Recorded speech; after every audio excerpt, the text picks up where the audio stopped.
Hello everyone, welcome back again to the next lecture on the design of fasteners.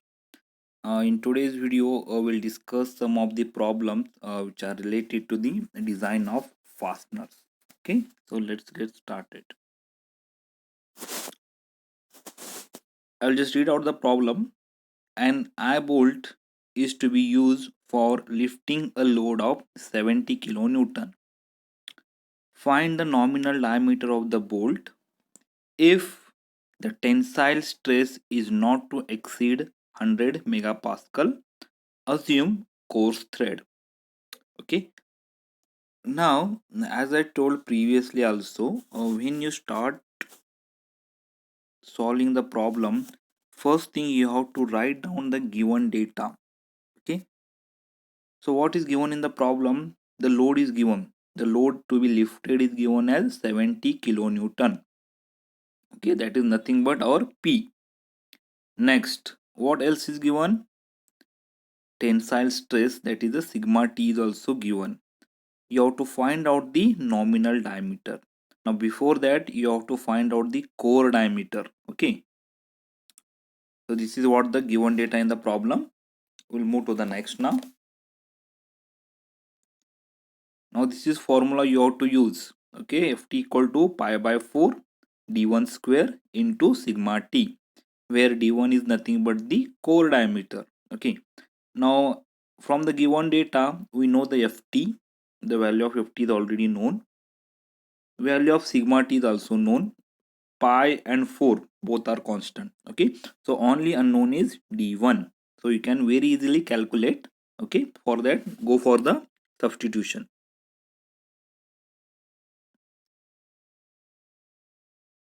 Okay, now substitute the value. Ft is 70 kilonewton and sigma T is 100 megapascal or 100 newton per mm square. Okay, when you solve you will get d1 square equal to 891.152, or when you take the square root it will be around 29.852. Okay, this will be the core diameter. Okay, now but what we have to calculate, we have to calculate the nominal diameter. Okay, so how to calculate? For that there is a relation. Now d1 is 29.852. Okay, so d is the nominal diameter, which can be calculated by using the relation d equal to 1.2 times d1, where d1 is nothing but the core diameter which we already calculated. Okay, so multiply it 1.2 into d1, we will get as 35.82, or the nearest diameter is 36 mm. So m36 is the nominal diameter of the bolt. This is how you can solve the problem. Okay, we'll solve one more problem. Determine the shape tensile load for a bolt of M20 and M36. Okay, so bolt size is given M20 and M36, and for that you have to find out the tensile load. Write down the given data. D20 is given. There are two cases in fact. One is M20 and M36. We'll solve for both. So we'll take M20 first. So D is 20 mm. Sigma T, that is the tensile load, stress, is 200 megapascal.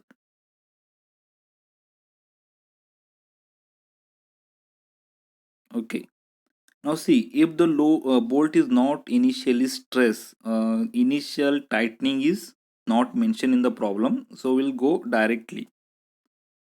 So Ft is equal to sigma T into AC.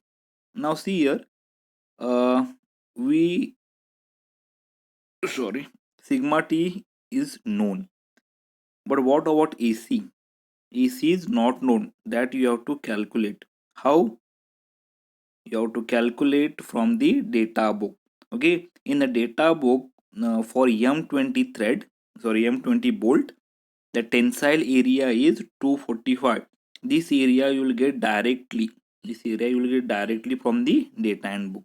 Okay, so take as it is and substitute and find the value of Ft, that is the shape tensile load, that is the 49,000 or 49 kilonewton. Now similarly we have to go for the next, that is a D equal to 36. Now for M36 bolt, now we have to find out the shape tensile load. Same procedure you have to apply. Go to the data handbook, search for M36 and search for the tensile area, that is AC, that is 817 mm square. Now this area, as I told, you will get directly from the data handbook. For this diameter you will get this area. Next, now shape tensile load, again use the same formula, Ft equal to sigma T into AC, where AC is of course core area that we already found out with the help of data handbook. Now just multiply it, you will get 163,400 or 163,400 Newton or 163.40 kilonewton. So these are the safe stresses we found out for M36 bolt and the, what is that previously, M20. Okay, this is how you can find out. Okay, so remember that when you start solving the problem, use the data handbook. Okay, because there are many value you have to take only from the data handbook. You cannot remember all the values. Okay, so thank you.